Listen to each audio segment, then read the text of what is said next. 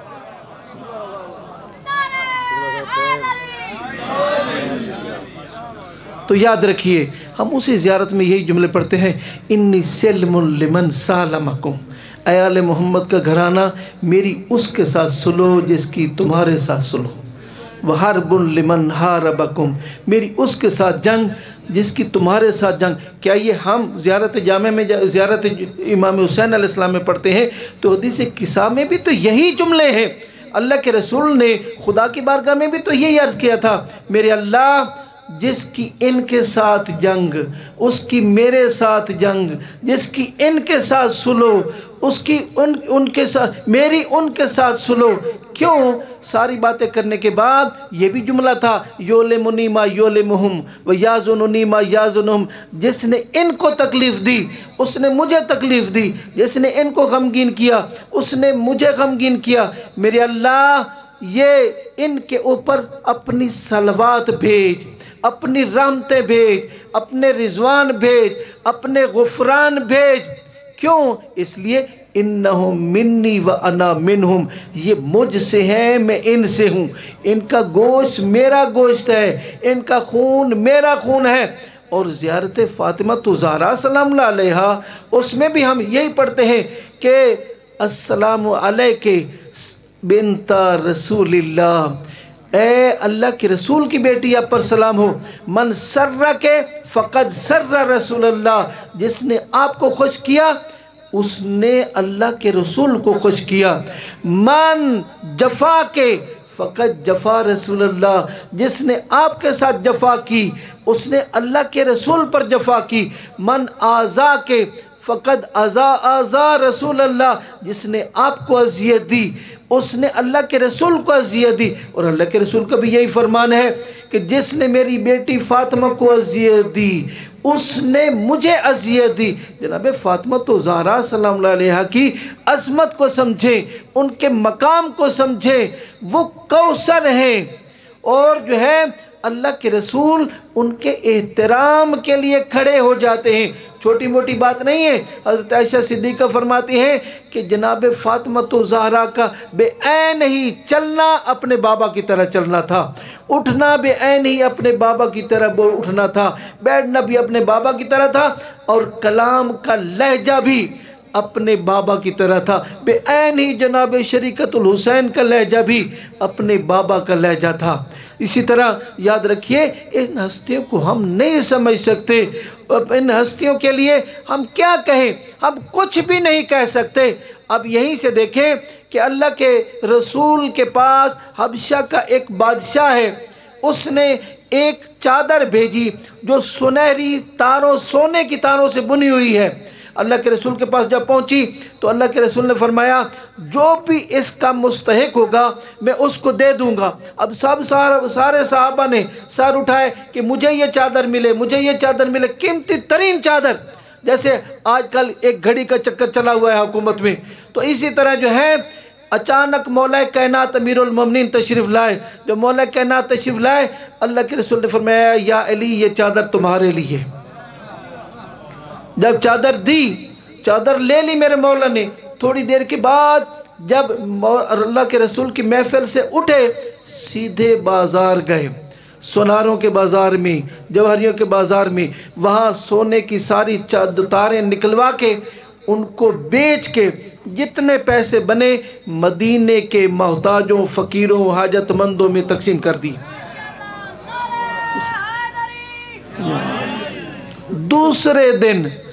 دوسرے دن اب کیا ہے، اللہ کے رسول نے فرمایا یا علی کل آپ کو بہت بڑا جو ہے ایک قیمتی ہدیہ ملیا تھا، آج ہم سارے آپ کے پاس کھانا کھانے کے لیے آئیں گے۔ مولا کا سر بھی چکا ہوا تھا، فرمایا بسم اللہ تشریف لائیں جی۔ جب سارے نماز کے بعد چلے مولا کے گھر، اب مولا کے گھر میں کچھ بھی نہیں تھا۔ جب واپس جو ہے ادھر سے مہمانوں کو بٹھایا، ادھر گھر میں گئے تو ایک تازہ دیگ کھانے کی تیار شدہ بی بی کے پاس پڑی ہے۔ اللہ کے رسول علم نبوت سے سب کچھ جانتے تھے، وہاں سے صحابہ کے پاس سے اٹھے، اپنی بیٹی کے پاس آئے، فرمائے بیٹی یہ کھانا یہاں کا نہیں، یہ کہاں سے آیا ہے؟ تو بیٹی نے بتایا بابا جان یہ اللہ کی طرف سے ہے، ان اللہ یرزق من یشاء بغیر حساب، اللہ جس کو چاہتا ہے بغیر حساب رزق دیتا ہے۔ تو یاد رکھیے اسی طرح مولا کائنات کا ایک باغ بکا، جب باغ بتا جناب سلمان نے سودا کیا، پیسے جب مولا کے پاس آئے فوراً مدینے کے یتیموں مسکینوں کو میں تقسیم ہو گئے، ایک پیسہ بھی نہیں بچا۔ جب مولا گھر میں آئے تو بی بی نے پوچھا آقا سنا ہے آج ہمارا وہ فلاں باغ بکا ہے؟ فرمایا ہاں بکا ہے، تو اس کی رقم کہاں ہے؟ تو میرے مولا نے فرمایا میں نے اللہ کے راستے میں دے دی ہے۔ اگر کوئی ہماری بیوی ہوتی تو فوراً جھگڑا کرتی، کہتی گھر کا پتہ نہیں ہے، گھر کے حالات کا پتہ نہیں ہے، بچوں کی ضروریات کا پتہ نہیں ہے، لیکن وہ کائنات کی سردار تھی۔ قرآن نے ان کو مرج البحرین بردوف فضائل کے سمندر کہا ہے، وہ امیر کائنات کی زوجہ تھی اور رسول کائنات کی بیٹی تھی، فوراً سجدہ شکرانے میں چلی گئی اور کہا میرے اللہ تیرا لاکھ لاکھ شکر ہے، تو نے زہرا کو علی جیسا شوہر عطا کیا۔ یہی وجہ ہے کہ کائنات کے سردار نبی فرماتے ہیں اگر علی نہ ہوتے تو فاطمہ کا کوئی ہم کفر نہ تھا۔ کیوں؟ اس لیے کہ فاطمہ کو علی سمجھتے ہیں، علی کو فاطمہ سمجھتی ہیں، اور پھر یہی وجہ ہے کہ پہلی شب شادی کی جب گزری، صبح کے وقت کائنات کے سردار نبی گئے اپنی بیٹی کے گھر، جب بیٹی کے گھر گئے دیکھا پرانا لباس پہنا ہوا ہے، شادی والا لباس نہیں ہے۔ تو جب شادی والا لباس نہیں ہے تو پوچھا بیٹی وہ شادی والا لباس کہاں گیا؟ تو بیٹی نے عرض کیا بابا رات کو ایک سائلہ آئی تھی اور اس نے اللہ کے نام پر مانگا، میں نے دیکھا اللہ کے نام پر سب سے زیادہ پیاری چیز مجھے اس وقت کون سی ہے؟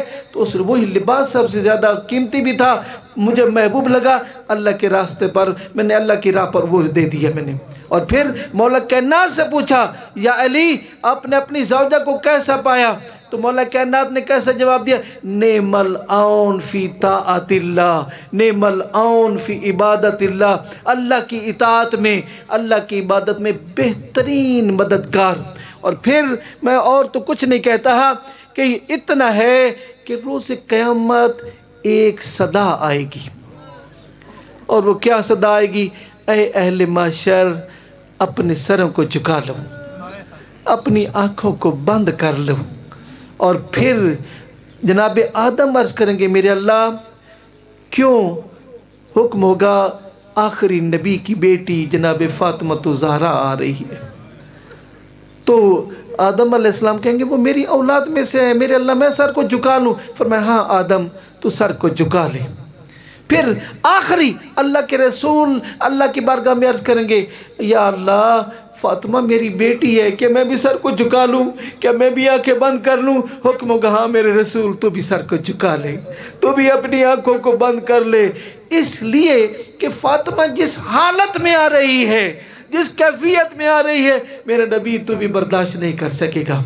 اہل محشر کے سر جھکے ہوئے ہوں گے اور جناب فاطمہ زہرا آئیں گی اپنی سواری پر۔ جب اپنی سواری پر آئیں گی تو اپنے آپ کو سواری سے محشر میں گرا دیں گی اور عرش الہی کا ستون پکڑ لیں گی۔ ہم نہیں سمجھ سکتے جناب فاطمہ زہرا کس طرح آئیں گی۔ کوئی تاریخ بعض اوقات یہ بھی ملتا ہے کبھی اٹھیں گی کبھی بیٹھیں گی، اسی طرح جس طرح امام حسین علیہ السلام کربلا میں لاش علی اکبر پر گئے تھے، ادھر سے علی اکبر کی صدا آئی تھی، آقا حسین کبھی اٹھتے تھے کبھی بیٹھتے تھے، معاشر میں بھی بی بی اسی طرح آئے گی، کبھی اٹھے گی کبھی بیٹھے گی، عرش الہی کا ستون پکڑ کے کہے گی میرے اللہ آج فاطمہ تیری عدالت میں آئی ہے، فاطمہ اپنا مقدمہ لے کے آئی ہے۔ میرے اللہ میرے حسین کا کیا قصور تھا؟ میرے اللہ میرے علی اصغر کا کیا قصور تھا؟ میرے اللہ میری زینب کا کیا قصور تھا؟ ایک قمیض چادر سے نکالیں گی خون آلودہ امام حسین علیہ السلام کا اور کہیں گی میرے اللہ یہ ہے قمیض میرے بیٹے حسین کا، میں اپنے حسین کا مقدمہ لے کر آئی ہوں۔ حکم ہوگا فاطمہ جیسے تو چاہتی ہے ایسے ہی ہو جائے گا۔ جناب فاطمہ عرض کریں گی میرے اللہ جس طرح عاشور کے دن کیفیت تھی میرے بیٹے حسین کی، میرے حسین کو اسی طرح لایا جائے گا، اسی طرح لایا جائے۔ آقا حسین کو جب لایا جائے گا معاشر برداشت نہیں کر سکے گا، گواہ کے طور پر بہنیں آئیں گی۔ اللہ اللہ نت اللہ علیکم بسم اللہ۔